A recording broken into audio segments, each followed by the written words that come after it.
Coronavirus has certainly put us all on the edge. These difficult times have brought upon a lot of uncertainty, which naturally may leave you feeling filled with a lot of stress and emotions. The stress may filter through to the household, where even the kids are feeling tense and anxious. Now, today we chat to clinical psychologist Dr. D on what we can do to manage stress and anxiety in our children. Thank you so much for joining us this morning, Dr. D. Great pleasure. Thank you for inviting me. Are children feeling stressed through this period similar to their parents?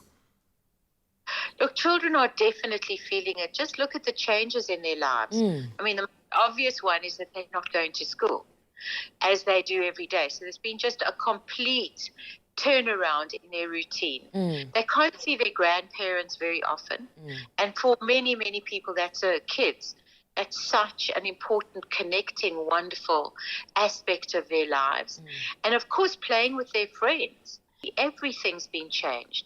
Sometimes they can't quite get why. And what happens is that they pick up, kids are mindful. They sort of listen between the lines, if you like. Yes. And they pick up the emotions and feelings from their parents. And if these aren't discussed with them in an age-appropriate way that they can understand, they make up all kinds of stories themselves about what is going on. And these turn into anxieties and fears which manifest in their behavior. So you see behavior that is unusual, maybe aggressive behavior or regressive behavior, like kids who long out of nappies, say, start wetting themselves again, or they want their dummy again. Should we be limiting news and adult talk around, COVID-19 to prevent that anxiety from, beginning in our children? You've hit on something that's really important, because there's so many dichotomies here. On the one hand, talk to them. On the other hand, limit them. On the one hand, include them. On the other hand, tell them to leave the room. So all of that is important at times. Talk to them means that you are talking to them in a considered and mindful way. So you would offer them some kind of explanation, depending on the age, of what is going on now. Know about getting colds in winter. They know about catching flu. You can explain that this is happening on a big scale, and it's an illness that we want to prevent ourselves from getting, and that's why we've all decided to do this. They take their cue from you as much from your behavior and your tone as from the words that they say. And then now, of course, the schools are actually coming up. It's been fairly amazing, their creativity at what they're able to offer the kids online, from kind of games at a very young age, interactive games, to actual schoolwork. So they need to kind of feel that they've got some tasks and responsibilities. This makes them feel that they're making a contribution. This is your job, okay? You're going to wash the dishes all the time. You're going to help take out the trash. It gives them a sense of inclusion and developing responsibility of, look, guys, we're all in this together, and how can we make it as good as we can for everybody?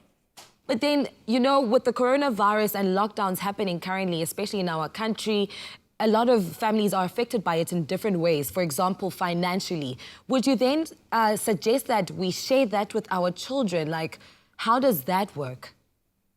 I wouldn't suggest that you share that kind of detail with the kids. You need to look at what the desired outcome of the conversation is. If they start sort of feeling anxious, I think that you can say, we're being careful now. Daddy isn't working at the moment, so we have to be more careful. But you don't want them to become what is kind of called a parentified child, which means taking on responsibilities that really belong to parents and not them.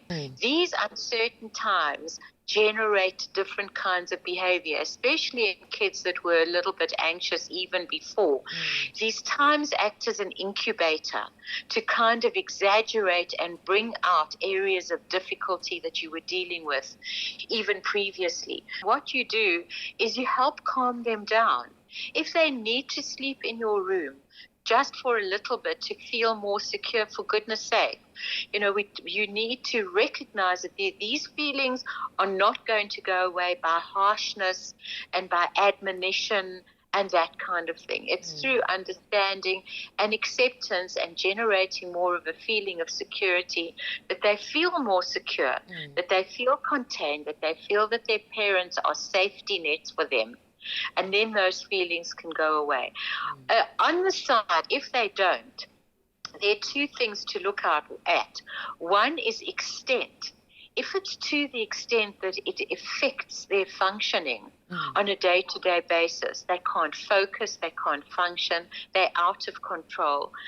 And the other issue is duration. How long is this going on for? If it turns, if one day turns into days, then you need to worry, and it might be time to reach out and get other help. There are lots of helplines that are available at the moment. Dr. D, thank you so much for joining us once again right here on Expresso, for sharing your expertise with us on how to manage stress and anxiety, especially with our families and children through these difficult times. Please enjoy your morning further. Thank you very much. And also, just remember, good enough parenting. You're not going to do it all perfectly. There will be little blow-ups at times, sometimes big ones, you know, but just good enough. And that means understanding love, time out for yourself, and everybody will emerge from this. Promise you. I'm sure all parents out there would appreciate that. Thank you so much once again, Doctor. Thank you. Thank you. Now, during these uncertain times, it's important that we do the best we can to remain positive and calm. CALMETTES is a natural calmative that assists with anxiety and tension through these difficult times.